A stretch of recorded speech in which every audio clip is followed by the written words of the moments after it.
Hey guys, it's Maymay, and these are the 3 samples I made using our newest stamp set called Farm-Tastic, the little barn and the tractor and the cute little sentiments. So I wanted to do a video showing you exactly how I did those. So here we go. So I thought I'd show you how I achieved the coloring on the barns before we get started. This little barn here is my fall barn, and it's very much like this one. So I'll show you how I colored that, and then these pieces were colored very similar. So I did this already, but I can see you can't really see that in camera. So I'm gonna go over it with a little darker color. I'll be a little heavier handed. But the first thing I did was I made these little lines using a ruler and a colored pencil. And I'm gonna do it, like I said, this barn may turn out a little darker than my original, but I want you guys to see it on camera. So I'm not measuring, I'm not doing anything. I'm sliding this ruler down and just making lines, just like this. And this color, by the way, if you have this same color pencil set that I do, I'll tell you which one this is. This one is, oh, it doesn't say on there, but it's that kind of burnt umber color, okay? Then I'm gonna take a lighter color and just color in here. So in between the lines, and I'm not coloring very well, like I'm trying to be a little rough, a little rugged, because I want it to kind of look like old barn wood. So I'm just coming up here and coloring like this. This does all the work for you. I mean, you could stop at any point now. You know, you get this color on and you could stop. I don't stop here. I'll show you what else I do here. So there's the first set. Then I take a darker brown, okay? And with this one, I kind of flick it up those lines, up the wood lines, and I'm just flicking it, like trying to get a little dimension in there, but I'm not trying to be specific, just a flick here and there. So like I'm not going all the way up the line, like so.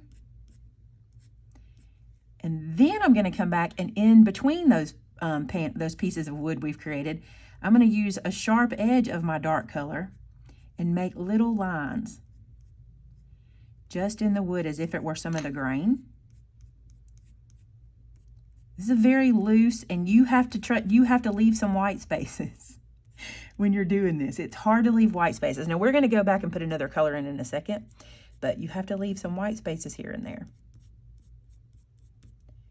So that's how I achieved that look. Then I went back to my light color and I just filled in. It's almost like blending all of that. So this is that color I used to go between the wood planks.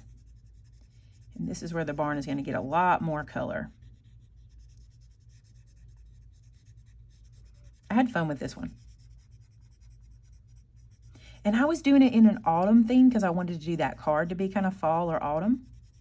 So that's why you see the colors I've chosen here. All right, back to the dark color. Here's what I did. In this little section where it's white around the edge of the roof, I did this dark brown color. Colored that in like so. And then I take this dark color to give it a little dimension, and I'm gonna come down to the bottom, and I'm just gonna kind of flick from the bottom to make it feel like it's a little shadowy down here. Just flicking upward, like so. And if you feel like you've lost some of the line dimension, and when I did it the first time, I did feel like I lost some of that dimension, I'm just gonna go back and do that little flick motion again that I showed you. But these little flicks really give it the feel of the wood. So see, like here, I feel like I've lost some of that line dimension. I can come back in, put it back in.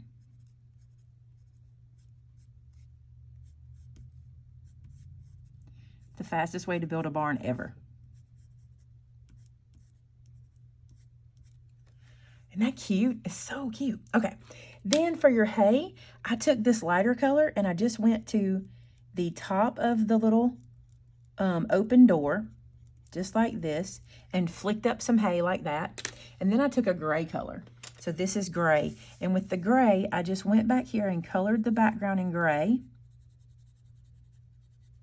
even over the hay. And at the top, I did a little darker. And then you guessed it, I did some flicking. The flicking is what gives all the texture. All right, for the door, I did it in a dark color. So let's use this color here. This may not be the exact color I used, but it might be close. And I just colored it kind of rough.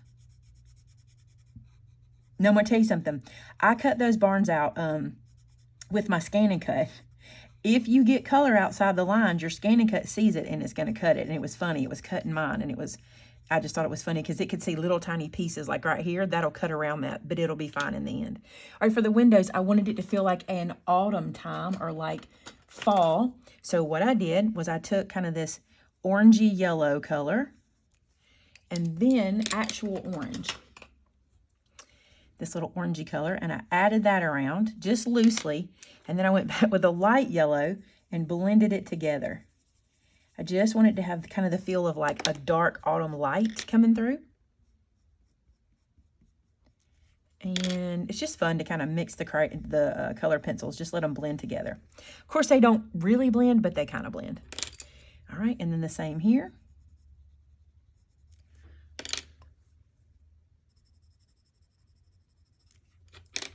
I didn't want it to look like fire. That's why I went in with 3 colors to try to get that blend, but I love how that turned out. So that is how, let me bring it up to the camera for you.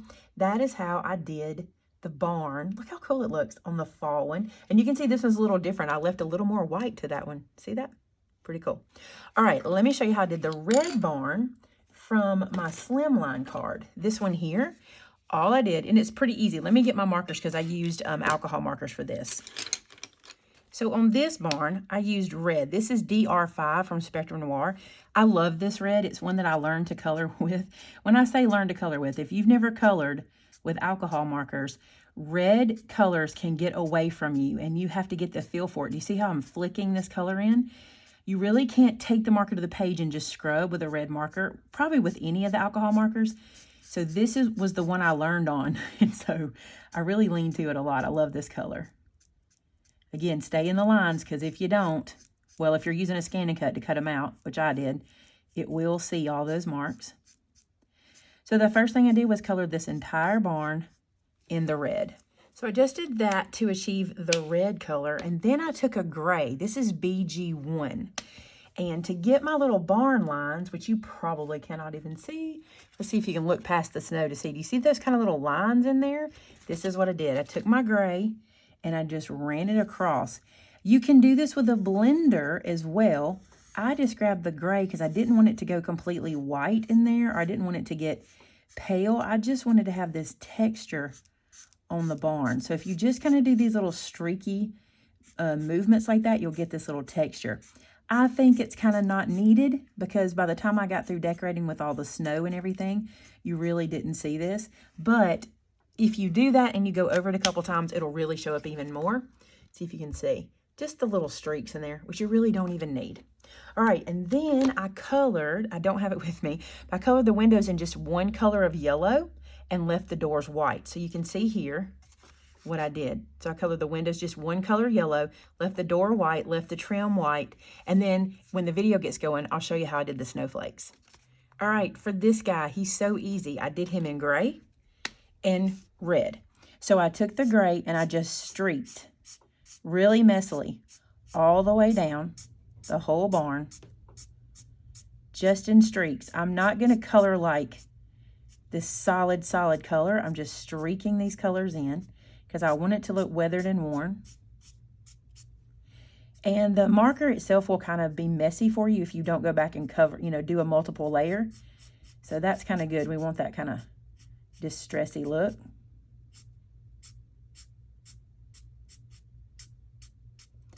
I think it is fun to do these barns. Now, I don't know if you come from a place like I do, but we live in the country. And there's a barn on every corner where I live. Like, I see barns all day long. And I think it'd be cool if we're sending this card to someone that you know that has a barn. Wouldn't it be cute to kind of mimic their barn? Because I know some people have very chic barns, and then other people have very lean-to type barns or thrown together with old wood. So, all right, so you see how streaky that is? That's what I did. And then I took the red and colored the door.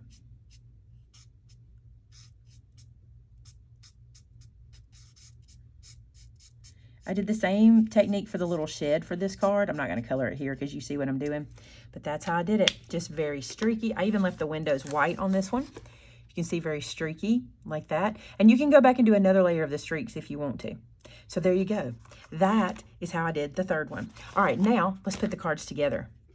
So from here on out, we're going to do this voiceover style. And just to let you know, it's early where I am and I have my coffee, and I thought this would be fun to sit down and kind of voice over early in the morning.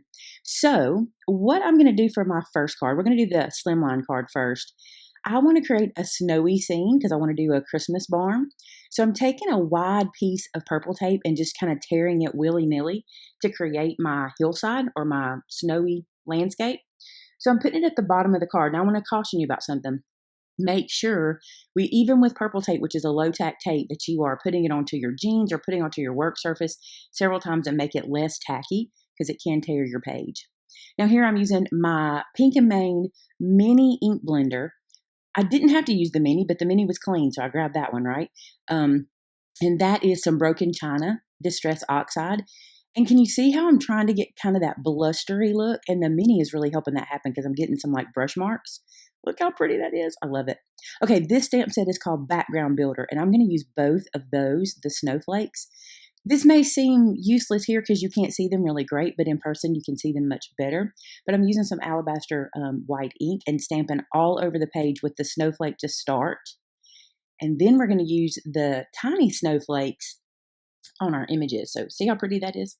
You can emboss that too, but you have to be real careful because all that ink underneath it. So, all right, to the tiny snowflakes.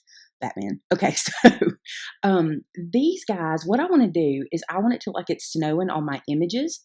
So I obviously ink up way too much of this. I didn't even think about it. I'm only going to be doing that barn, but I ink up the whole thing.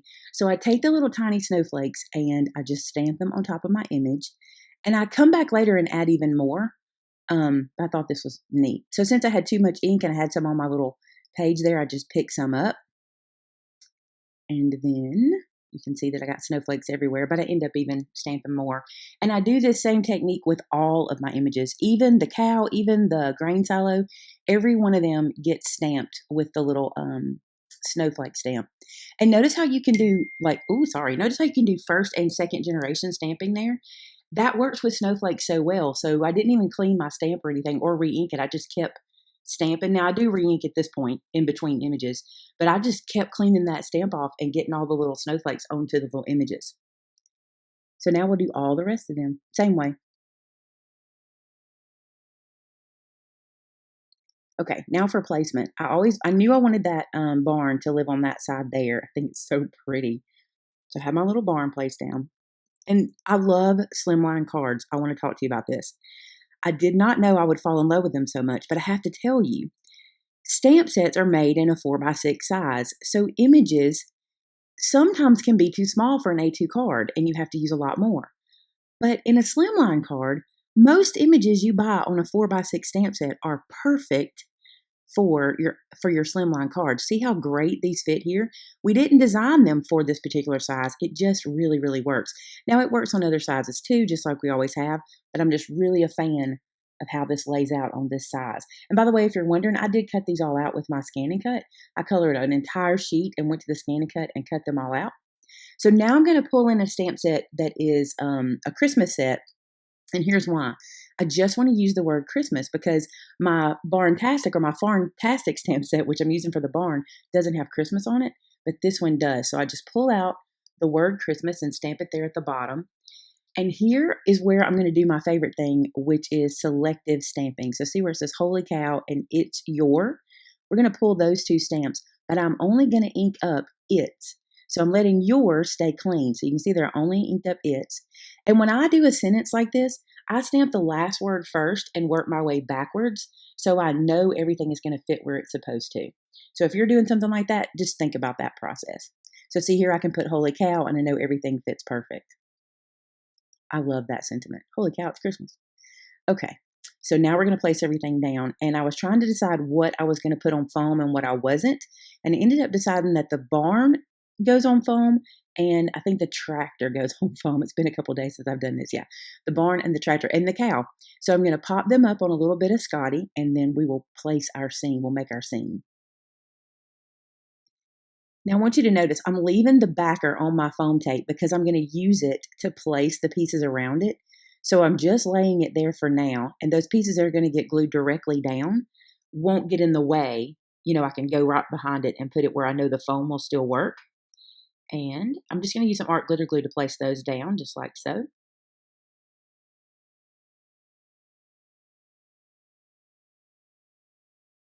So the grain silo, and the windmill are going to get glued directly down to my little landscape there. I really love this card.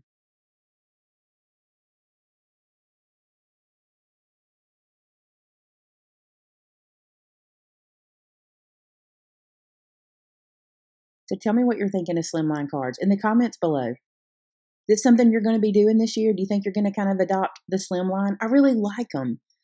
I never did before. Isn't it funny how you can just go from, nah, those aren't for me to, I really like these cards. I'm really enjoying the scene making. Like with the gnomes, when I did the gnome card, it was so easy to make a scene. By the way, see that I'm using my tweezers to peel off my backer instead of my pokey tool? I was just being lazy and didn't reach for my pokey tool, but this doesn't work as well. My pokey tool works a lot easier, so use what you got, but the pokey tool was easier. So just peel all the little backers off, and now I can place my barn where I want it. And I love how that little scene looks. I want to live on this farm. So cute. I'm being careful because I want to make sure I don't get any snowflakes anywhere, but then I got to thinking it doesn't really matter if I smear the snowflakes because, if I spread them around, that'll be fine. Snowflakes spread around, right? Then the little tractor, still too lazy to get my pokey tool. I'm going to place this little guy on the little hillside to the side.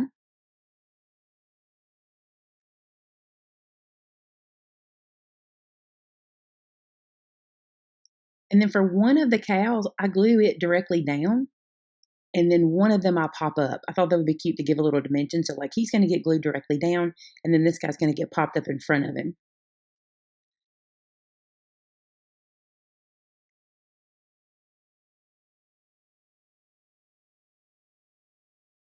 Notice I didn't speed this up. I wanted to be able to talk to you about it and kind of relax and kind of watch along with you.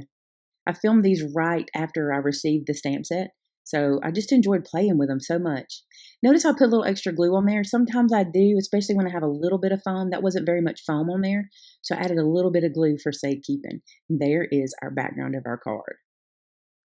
Now, remember how I told you I was going to add some more snowflakes? I don't have a lot of snow in my world, but I feel like snowflakes come in different sizes, and I really wanted this to feel very blustery and very cold, almost blizzard-like. So I go through and I snowflake every single image with this white pen as well. Now to scoring.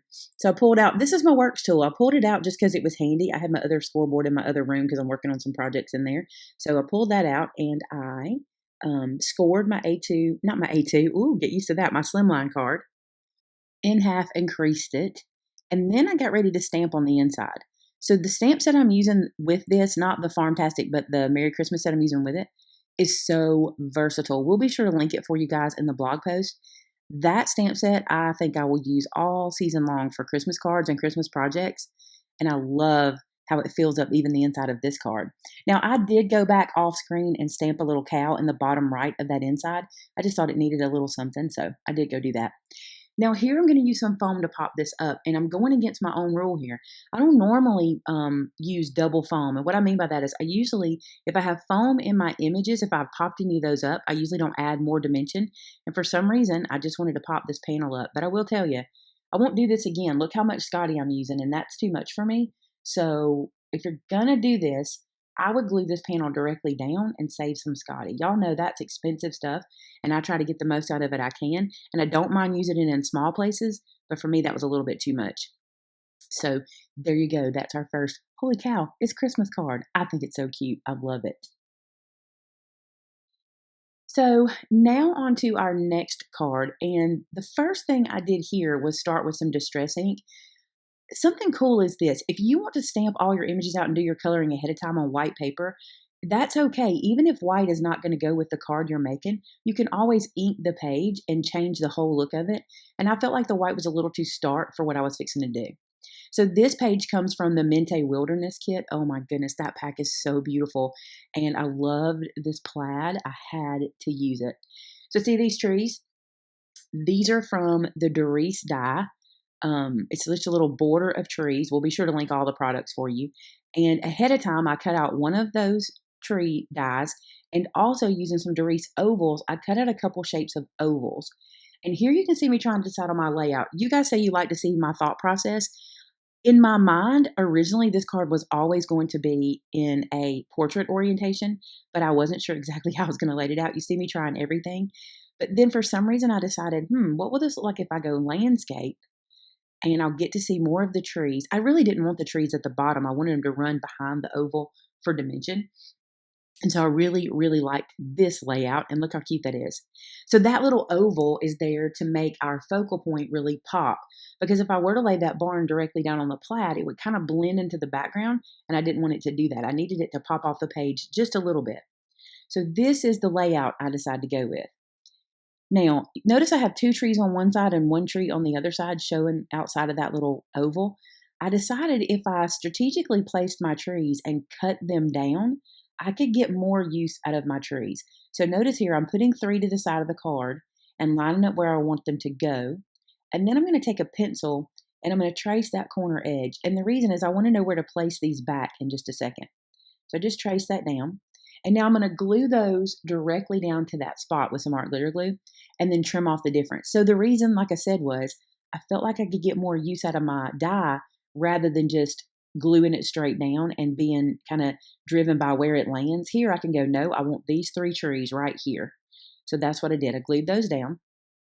And then I took my long shears. I love to use these long shears on the sides of cards because it's so easy to get right in there and just slice right beside it. Yes, the back of that page is gorgeous. I agree. Okay, so then on the other side, I'm going to do exactly the same thing. And this way, I'm getting more use of my die, or at least I feel like I am, because I'm not only going to be able to use exactly what I want here, so I can get that little tree to show perfect, but look, I end up having 3 trees I can use on another project, or this one, which we look at in a second, which I don't end up doing, but I'll show you. So I do exactly the same thing. I lay it down, I trace it off. These are not perfect, by the way. If you see this card in person, you'll be like, shouldn't line those up very well, but y'all know me. I'm not going to stress about it. All right, so I glued that little guy down. So think about it. Had I just glued this panel straight down, that's 3 trees I wouldn't have been able to use because they'd have been behind the little focal point in some way. So then I decide, can I layer these? What would this look like? And though I think this would be really pretty if I were going for that look, I could do it, but it didn't really add enough to the card for me to really want to go through all the work because I'd also have to cut another die, et cetera, et cetera. I'd rather just use those for another time. So now let's build our little focal point. I love that paper. So that paper is also from the Wilderness Pack, I'm pretty sure. So here's what I'm doing. I'm taking some glue on the side of the little grain silo, and I'm going to build my scene before I place it down. And let me tell you where this came from. If you've been watching us do the photo play card kits with stickers, they'll tell you to build your scene before it goes down. And I really like that. I usually would glue the grain silo down and then glue this down, but this really works. So adding some glue where I need it and then building this little piece. And because I wanted it to hang off the sides anyway, it didn't really matter. But this way I was able to build it and make sure everything was lined up nice and even and take it straight to the project. Isn't that kind of cool? I don't know. Maybe that's something you guys already do and I just started doing it. I'm sipping coffee while we watch this. I hope you are. I hope you're drinking your favorite thing. By the way, mine is pumpkin spice today. I'm pretty excited about it. All right, some more foam. To me, this section needed the foam. It needs the dimension because you want the light to play around your focal point. So this way I'll get a little bit of lift off of that oval. And then I'm just going to glue the oval straight down back to my regular rules for myself, which are 1 layer of dimension. Peel these guys away. Oh, notice I'm adding a little glue. Sometimes I do, depending on how much foam is going to be touching. Sometimes I'll add a little. And then just get this little guy placed. I love that little barn. So cute. And this can get glued straight down. And notice that I didn't peel the backers off those 2 little pieces yet. I wasn't sure where they were going to land, and I didn't want them to stick to my work surface, so I just peeled them off after the fact, and that works fine. And this way I know they're sticking exactly where they need to be. So then glue to our oval. By the way, I need to caution you guys, if you are wanting to pick up your art glitter glue for the season, you might want to start thinking about it. We've got some cold snaps going on, and it's the time for you to go ahead and stock up on your art glitter glue. Looky here, looky here. How cute is this? Also, I didn't care if the tree line and the barn lined up because it didn't have to, but it ended up working. It didn't have to line up. It just kind of does. Now, one thing I noticed is I'm crooked right there. See it? It's not straight. It's crooked. So I try to figure out a way to cover that up. So here's what I do. I take one of those pieces of wood grain paper and slice myself a little piece off. And you'll notice there to the left-hand side, there's a little circle where I stamped "Have a Farm-Tastic Day." That's a 1-inch circle, and I think I forgot to show y'all that, but it's a 1-inch circle that I punched out and just put "Have a Farm-Tastic Day" from the stamp set on it. And what I do here is I try to slide this under my barn, but it won't go because of my foam tape. But I noticed that even if I give it a little gap, look how much mess I'm making, but don't worry, it goes away. If I give it a little gap, it still straightens out the horizon line for me enough, or it blurs it enough that you don't go, ooh, that's crooked. Again, I'm probably being very picky with this card, but that's what I did. And then my little "Have a Farm-Tastic Day" is also going to help to hide my little crooked line. So I add a little foam to it as well. And then I'm going to glue it over there where the 3 trees were. Oh, notice that my grain silo covered up one. No big deal. I just noticed it this second. Okay. Add a little glue. Stick that down. I just think it needs it. I think that it needed something to cover up where I was so crooked. That works really well. So that is the front of our card for the most part. But then I decide to put this on a green card base, which is the same color as the trees. And I didn't know exactly how I wanted to lay it out. So I go ahead and get my card base scored and folded and creased. And then I decide I want to put a piece of paper behind my focal image there, behind my first layer, but I wanted some of the edge to show. So I dig into my stash and I pull out my, this is the stub punch. So this punch is stub and scallop. So I punch the sides with a little ticket stub, and I wanted the windows. See how the windows are kind of that harvesty yellow, like deep sunset looking color? I wanted some yellow behind it. So this piece came out of my scrap bin. See how it's all bent? But you know what? I told y'all, I always go back to my scrap bin. So I pulled out this piece and I put it behind it. And what I love about it, and you can't see it yet, there we go, is that yellow pulls out the yellow in the window. So even though you're only seeing the little edges of it, I'm able to use a piece of cardstock from my scrap bin and make the yellow really pop. And although it doesn't do it too much here on the black background, when I put it on the green, you'll see. I just really love how it made the windows kind of pop. If you've ever looked at like Thomas Kincaid stuff, he uses those bright yellows in the windows of things, and it just really gives the illusion of light. And so that's kind of what I was going for there, that dark sunset autumny color of the sky. All right, and when I glue this down, now you see what I'm saying? See how the yellow pops? Love it. Love that little card. So fun. All right, and on to our last one, which was super fun to do too. I really enjoy stamping. Oh, I forgot I left this in there for you guys to see that I did this.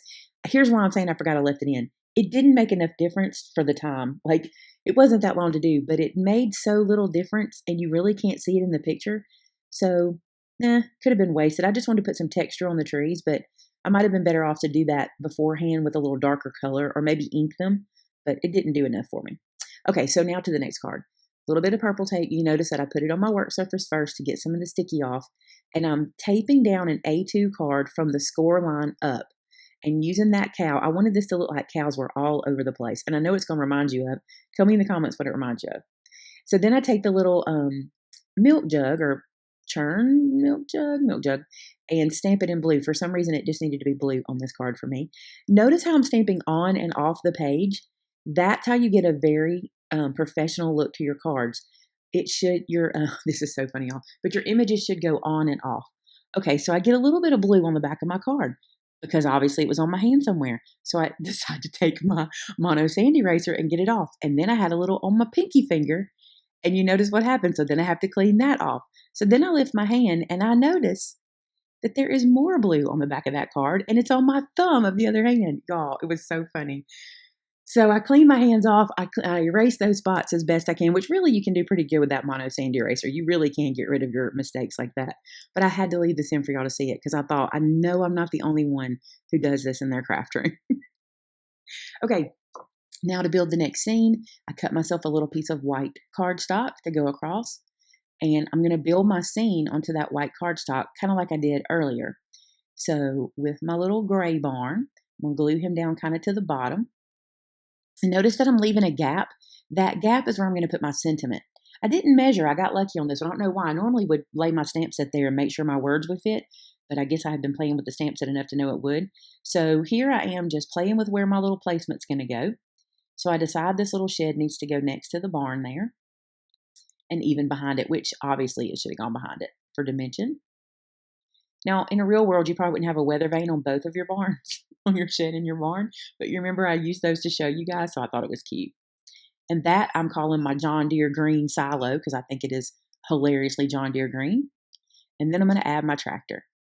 If you hear noise in the background, it's because I'm at home and it's early and the kids are starting to rise, so I'll apologize. Y'all know it's real life. You can hear noises around a real house, right? Okay, so my little tractor is, I thought about using the John Deere colored one, and then I decided it would be too much green on that side, and I go back to a little one I had done in orange. More coffee, y'all, more coffee. All right, and I glued him down, and I practically glued him to my work surface. Did y'all notice? I'm really calling myself out today. Okay, then I decide I want there to be a little shadow underneath. So I take the palest gray color pencil that I have, and I just sort of shadow underneath. Now this you think is not doing much because on camera you don't see a lot, but honestly it really is doing a lot there. It's doing good work because in real life it really does create a good shadow for me. So get that done and it's time to stamp. So this one's going to say, "Holy cow, it's your birthday." And so again, I start with the last word in my sentence first and then work my way back. Now here I could have messed myself up, and let me tell you how. So I end up having to trim off some of this seam because notice how I moved the tractor off this panel, which makes it bigger than my card. So I got lucky here, but you need to pay attention. If you size it to your card, make sure you keep your stamping in those dimensions, or you could end up cutting some of your stamping away. But I got lucky, so thank goodness. All right, holy cow, it's your birthday. And now we're going to glue that to our card. Can you hear my dogs? Our neighbor dog just let their dog out and they have to say good morning, right? They go crazy. Our dogs are outside. All right, I foamed this one up. So pop a little foam on the back. Just like so. I love the cows on there. I love that look of them just flying all over the place. So I'm placing it here to see where it goes and see what I mean. I was like, oh, look what I did to myself. It's fine. We're going to fix it. It won't be a problem, but I did sort of mess myself up there. All right, so I'm going to glue this down to my work surface first and then pick it up. No, add some glue to the back of it and place it where I want it. And then I decided I'm just going to treat it like anything else. If it hangs off the edge, I'm going to trim it off and I'm going to like what I get. That's what I said to myself, and I'm going to like what I get. So I'll show you what happens. I glue it down here. I take my long scissors and I go to the side just like I do anytime something hangs off. And notice how I'm not looking. I'm like, we'll just see what we get. It'll be fine. So snip off one side and then the tiniest bit of the tractor. And when you turn it over, it's as if I meant to do it. It looks good. It looks like a little scene and it's perfectly fine. So that is card number 3. So I hope you enjoyed these. They were super fun to do. And remember, if you do these, I want to see them. Head to our customer gallery at maymaymadeit.com and share your images. Let us see what you're doing with the Farm-Tastic set. Have a great day, guys. Till next time. Bye-bye.